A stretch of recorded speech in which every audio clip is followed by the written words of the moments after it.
If you're the person watching this, it's because you're the first person in your family or who's related to your loved one who has the courage to start facing the thought that you may be losing your loved one.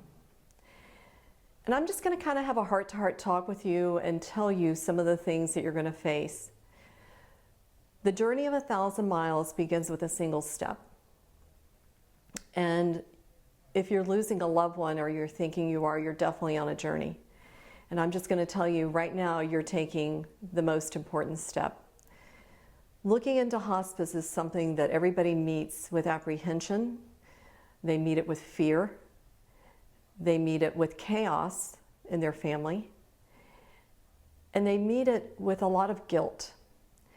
And I just want to talk to you kind of one-on-one, because if you spend 3 minutes here with me and you leave this site and you decide, you know what, this is something I need to talk to my family about, then I've done my job.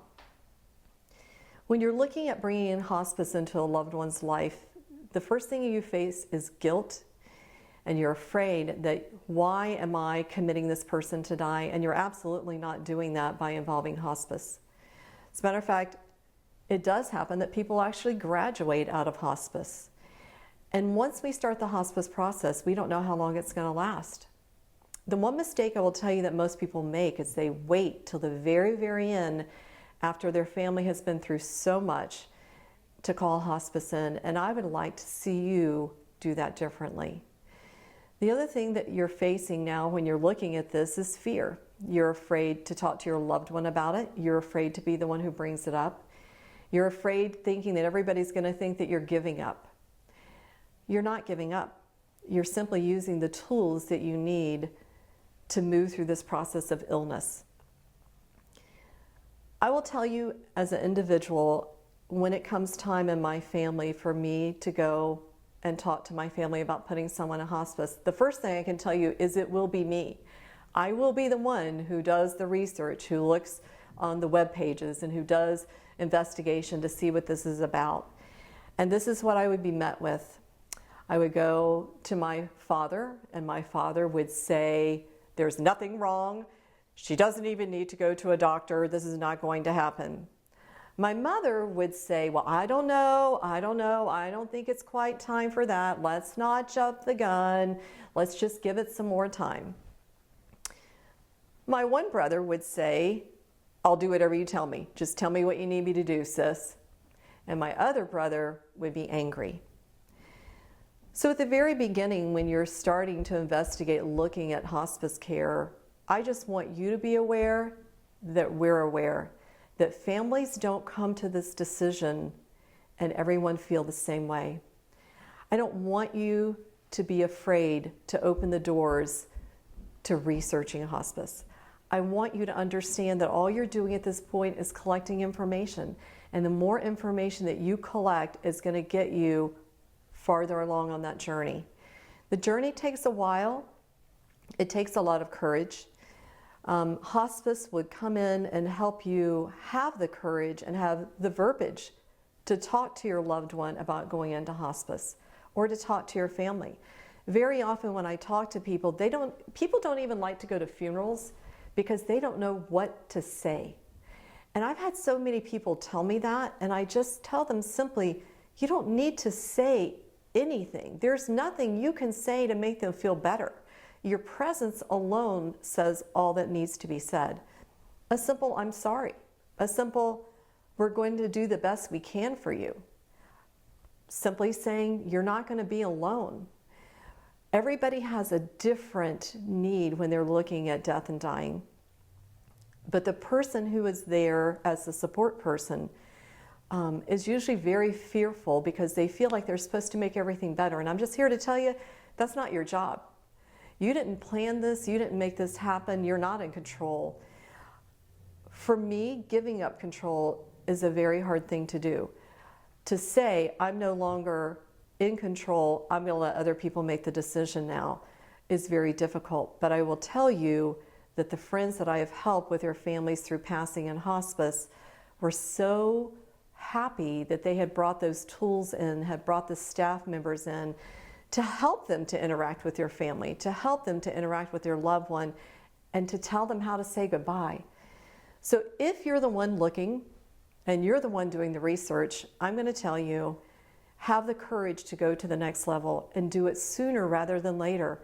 Let your family have the benefit of support, of help, of guidance, so that you can have the benefit of being the daughter, the spouse, the son, the mother, whatever position you're in, be that. Let the professionals come in and help you.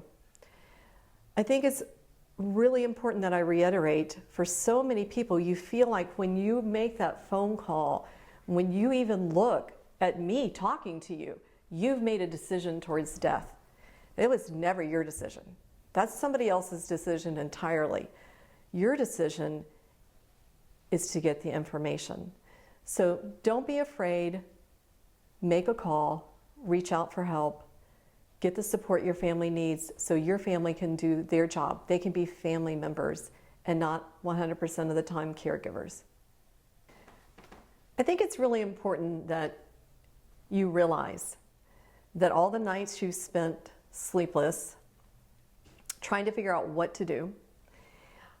I know that if someone you love is passing, that you've racked your brain thinking of solutions, how to make them more comfortable, making lists in your mind, and then you get up the next day and all those things that kept you up all night no longer seem relevant because you get in the presence of the person and it's just like all goes out the window and you're like, wow, I lost a whole night of sleep again, creating all these lists in my mind and worrying.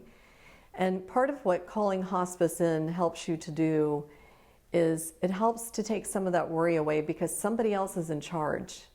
And that's a very nice feeling to know that somebody's finally going to tell you what to do. For me, trying in a situation to get organized, to be the support person, it comes fairly naturally. But what I've noticed is that when people, I'm a doer and I can do a million things in a day. But when somebody comes to me and says, I really want to help you, what can I do? And you're going to get a million calls about that. And the trouble that you have is you don't even know what to tell them to do. And it gets to where you just don't even want to almost talk to people because you have to tell the story again and again. And really, unless they can save your loved one's life, they really don't have that much to offer you. And you almost even get over having the conversation. What I loved about hospice is all those lists were out of our minds when we called them in for my husband's mother. And all of a sudden, he wasn't laying awake at night making lists. He would get up the next day and say, today, this is what I need to do. And he would go and he would do it. And those conversations became less cumbersome for him. Because finally, he was talking to people who weren't saying, what can I do to help you? They were saying, this is what I'm going to do to help you. And this is what you need to do. I'll never forget the hospice caregiver coming in one day and just taking him by the shoulders and saying, you need to go home and go to sleep. He even felt guilty about sleeping. He felt guilty if he ran out and got lunch to get something to eat. But once hospice came in and she just looked at him and said, I need you to go and eat. I need you to go and sleep. I need you not to get sick. All of a sudden, somebody was giving him permission to take care of himself. And that's another very important part of what we do. We give you, the caregiver, permission to take care of yourself. There's no point in your being sick too. It is okay to move forward in life.